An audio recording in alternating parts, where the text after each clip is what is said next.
안녕하세요.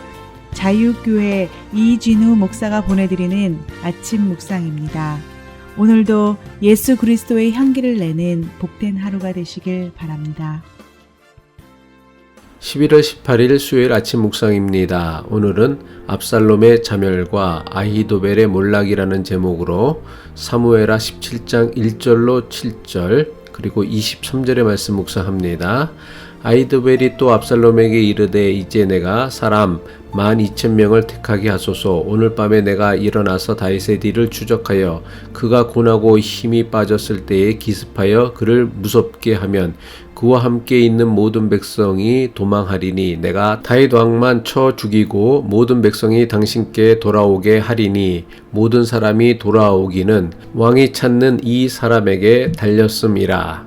그리하면 모든 백성이 평안하리이다 하니 압살롬과 이스라엘 장로들이 다 그 말을 옳게 여기더라. 압살롬이 이르되 아렉 사람 후세도 부르라. 우리가 이제 그의 말도 듣자 하니라. 후세가 압살롬에게 이르매 압살롬이 그에게 말하여 이르되 아히도벨이 이러이러하게 말하니 우리가 그 말대로 행하랴.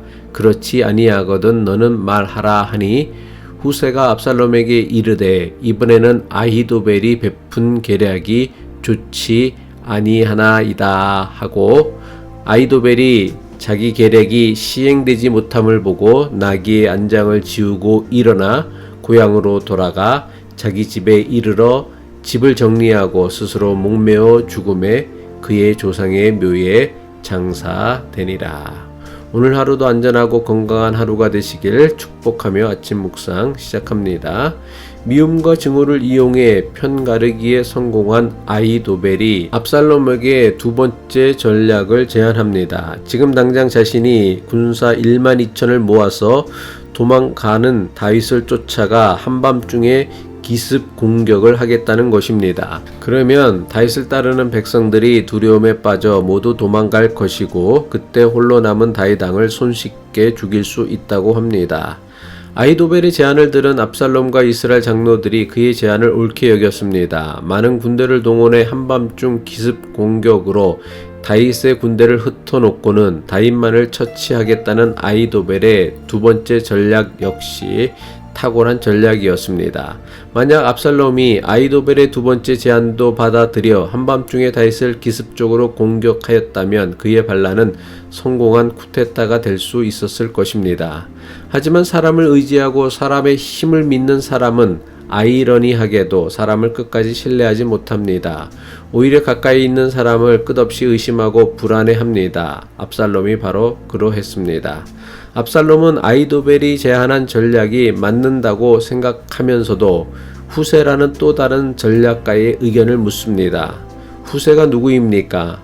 다윗을 따라 피난길에 나섰지만 다윗이 예루살렘 성에 남아서 자신을 돕게 하였던 다윗의 전략가였습니다. 사무엘하 15장 34절이죠. 그러나 내가 만일 성읍으로 돌아가서 압살롬에게 말하기를 왕이여 내가 왕의 종이니이다. 전에는 내가 왕의 아버지의 종이었더니 이제는 내가 왕의 종이니이다 하면 내가 나를 위하여 아히도벨의 모략을 패하게 하리라. 한마디로 후세는 다윗이 압살롬의 계략을 빼돌리기 위해 몰래 숨겨둔 스파이였습니다. 그런 후세에게 압살롬이 아히도벨이 제안한 전략이 어떠한지를 묻습니다. 후세가 듣기에도 아히도벨의 전략은 다윗에게 너무나 치명적이었습니다. 아히도벨의 전략대로 시행한다면 다윗과 그를 따르는 군대가 질 것이 분명해 보였습니다. 후세는 아히도벨의 전략이 시행되지 않도록 막기 위해 압살롬을 부추겨 아히도벨을 이간질합니다. 사무엘하 17장 7절이죠. 후세가 압살롬에게 이르되 이번에는 아히도벨이 베푼 계략이 좋지 아니하니이다. 그리고 후세는 아히도벨과 정반대되는 전략을 압살롬에게 제안합니다. 다윗과 그의 군대는 전쟁에 능한 용사들이니 성급한 기습 공격은 위험하다며 아히도벨의 전략을 깎아내립니다. 시간을 두고서라도 최대한 많은 군대를 모아서 압살롬이 친히 앞장을 서서 다윗과의 전쟁을 이끌어야 한다고 제안합니다. 후세의 제안에 압살롬이 어떤 선택을 합니까? 진심으로 자기의 편에 선 아히도벨의 제안을 따르기보다는 그럴싸하게 둘러대어 다윗에게 시간을 벌어주려는 후세의 전략을 선택합니다. 사무엘하 17장 14절 전반부이죠. 압살롬과 온 이스라엘 사람들이 이르되 아렉 사람 후세의 계략은 아히도벨의 계략보다 낫다 하니, 이것이 바로 하나님 대신 사람을 믿고 사람에게 의존하는 사람들의 전형적인 모습이며 선택입니다. 사람을 믿고 사람에게 의존하려면 자신이 믿고 의존할 사람을 제대로 분별할 줄 알아야 합니다. 하지만 대부분 경우 사람을 믿고 사람에게 의존하는 사람일수록 사람을 제대로 분별하지도 못하고 그렇다고 사람을 전적으로 믿지도 못합니다. 사람에게 의존하는 사람일수록 사람을 의심합니다. 사람을 불신합니다. 그리고 대부분 아부하고 이간질하는 이빨림에 너무나 쉽게 넘어갑니다. 하나님이 아닌 사람을 믿고 사람에게 의존하였던 압살롬은 스스로 자신의 무덤을 파는 선택을 합니다.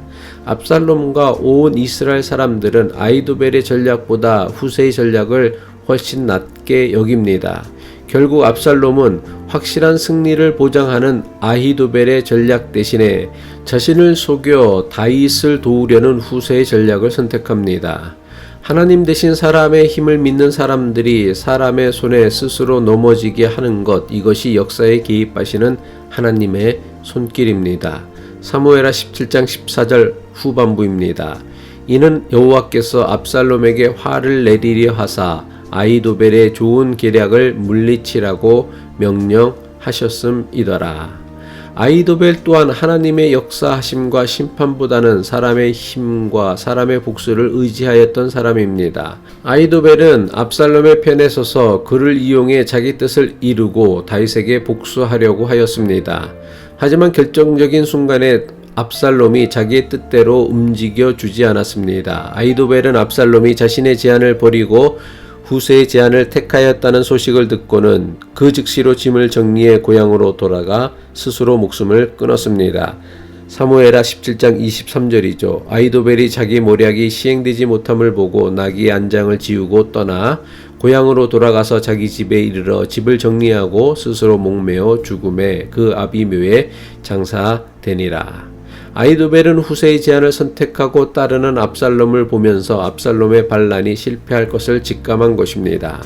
다윗과 압살롬의 결정적인 차이가 여기에 있습니다. 다윗은 측근이라 불리는 아히도벨이 배신하였어도 넘어지지 않았습니다. 하지만 압살롬은 후세의 배신에 금방 넘어지고 말았습니다. 왜 이런 차이가 생겼습니까? 다윗은 사람이 아닌 하나님을 믿고 의지했지만 압살롬은 하나님이 아니라 사람을 의지하고 사람의 힘을 믿었기 때문입니다. 사람을 믿고 사람에게 의존했던 압살롬은 오히려 사람의 이에 넘어지고 맙니다. 왜 그렇습니까? 사람에게 의존할수록 사람에 대한 불신도 점점 커지기 때문입니다. 하나님께서는 공평하게 다윗과 압살롬, 그들이 자기 자신을 생각하는 방식과 그들이 스스로 선택한 방법을 통해 저들의 인생을 만들어 가셨습니다. 이것은 우리도 마찬가지입니다. 하나님을 믿고 의지하며 살아야 하는지, 사람을 믿고 사람에게 의존하며 살아야 하는지는 우리의 선택과 결정에 달린 저와 여러분의 몫입니다. 그리고 우리의 선택과 결정대로 우리 인생은 흘러갈 것입니다. 기도하겠습니다. 공의로우신 하나님, 하나님을 온전히 믿고 의지할 수 있을 때에 사람을 사랑할 수 있음을 깨닫게 하옵소서. 하나님을 온전히 믿는 믿음으로 이웃을 이용하는 삶이 아닌 진심으로 아끼고 사랑하고 서로 도우며 살게 하옵소서. 예수 그리스도의 이름으로 기도합니다.